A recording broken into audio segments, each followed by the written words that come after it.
Three's a Crowd is the fourth episode of Transformers Animated Season 3, 33rd overall, and aired March 21st, 2009.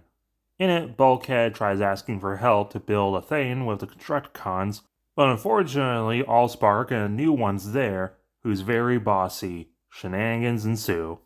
The episode begins with Bulky and Isaac working together to build a new space bridge with very blatant exposition.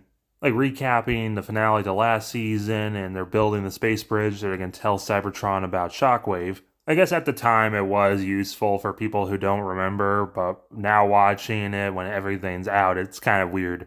Isaac says the headmaster eyes follow him despite it not having pupils. Remembering that Isaac rebuilt Megatron, and oh man, he's so silly for building a space bridge at the bottom of a mine. Meanwhile, the rest of the bots are out on patrol, probably even remember to use his hologram driver for once. They're hunting for Decepticon, but they only get revealed to shield Lugnut, revealing that yes, the rest of the Decepticons didn't actually get obliterated by Omega last season. Back with the others in a forklift. Oh man, they're so silly for building a space bridge on the top of a skyscraper. Bulkhead has a degree in space bridgeology, not architecture. But Bulkhead does know some contractors. Oh no, Allspark. Mixmaster and Scrapper survive the mine collapse, and they're hanging out in a car assembly plant watching a car get deassembled, and it's treated like a strip club in a Cartoon Network show. The Constructicons aren't too happy to see their old friend Bulky, but he's like, oh yeah, just sit here and rust, have fun. And the construction workers get paid in cash, not credit, so they head over, and their eyes are kind of wonky. Of course, being construction workers, they're going to reuse the broken steel girders and just reinforce them with some concrete, which would only make the steel girders even heavier and cause more collapses. Well, at least they're not using the handyman motto of do your best and spray foam the rest. Bulky generally wants to be friends with the Constructicons, and they even start thinking about it, but no time because they fish out a forklift. And it transforms and gets its own transformation sequence. Not an over-the-top anime one, but still. This is Dirt Boss, named after Cybertron Dirt Boss, who likewise for some reason is Constructicon colors and already has a Decepticon symbol despite not formally being part of them. I like that you can tell where his lower torso is on the forklift. It's like his arms are underneath, covering his face, the back is his legs, and then everything just folds into his back. He kind of looks like the dad from Matilda. A running animation mistake throughout the episode is sometimes he'll talk out of his mustache rather than his actual mouth. He's played by John Mariano. In his Italian accent, he's been in just about everything as random characters, but is probably best known as the pigeons from Animaniacs. He immediately starts barking orders, taking control, and mind control Scrapper with a little drill that shoots out of his head. And given that Dirt Boss is also short and the drill, this is definitely a reference to Logon from Gurren Lagann. The rest are busy with Lugnut, and they manage to cuff him with 2 handcuffs. But he also blew up a giant crater, and now he's stuck in it. So back with the rednecks, Bulkhead does the whole, push his fingers together pose. Isaac comes in, and he does mention sorry, but sorry's not going to be in a lot of Season 3. Bulkhead tries protecting Isaac by barking orders at him. And of course the project manager immediately starts thinking that he owns the city. So he sends the Constructicons to go rob Sparkplug for some energy. Sludge is not animated because apparently he's an oil tycoon.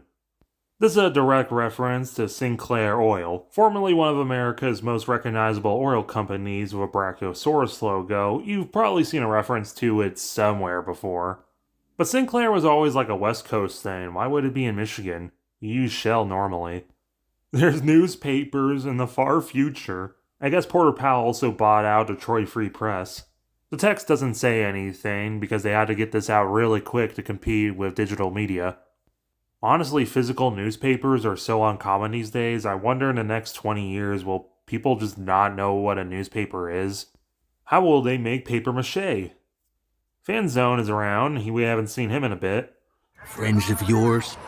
Sorta. Well, if you see your good bots, you tell them I don't take kindly to machines acting up in my town. The others are struggling with Lugnut until he falls on Ratchet. He only speaks in grunts and yells in this episode because Corey isn't around. Mix and Scrap try drinking the oil, but Dirt Boss has a plan. To ransom people for it.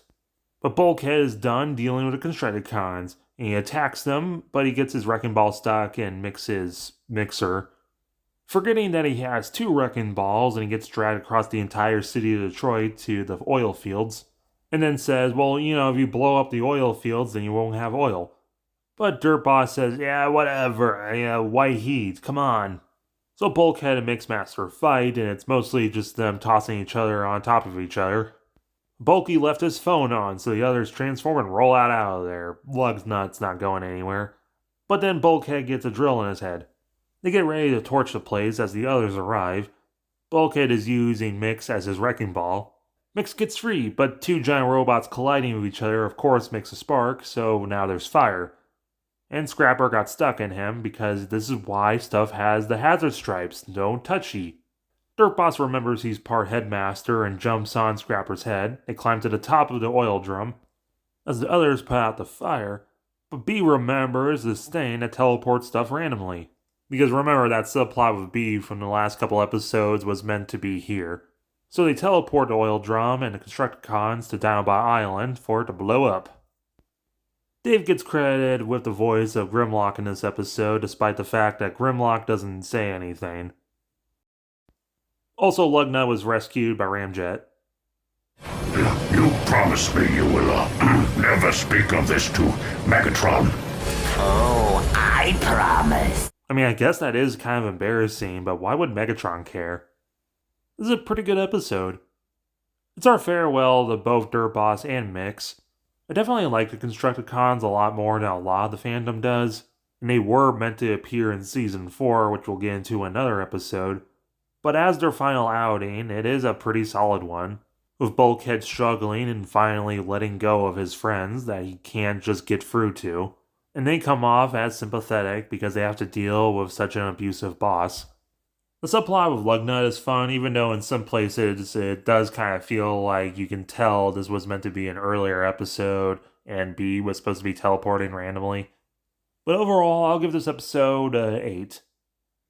I got excited and talked about Dirt Boss's design earlier. I like it. I like that we got a unique Constructicon and animated. Forklifts are very uncommon in Transformers. It's a shame that him and the other Constructicons never got a toy. But what would have to have been the exact same time in development, Dirt Boss also got a Revenge of the Fallen toy, completely unrelated to the animated character. And that figure also got a repaint with Safety Orange to be a reference to a GoBot literally named Spoons for some reason. But let me know your guys' opinions down below, as well as hitting that like button and the subscribe button.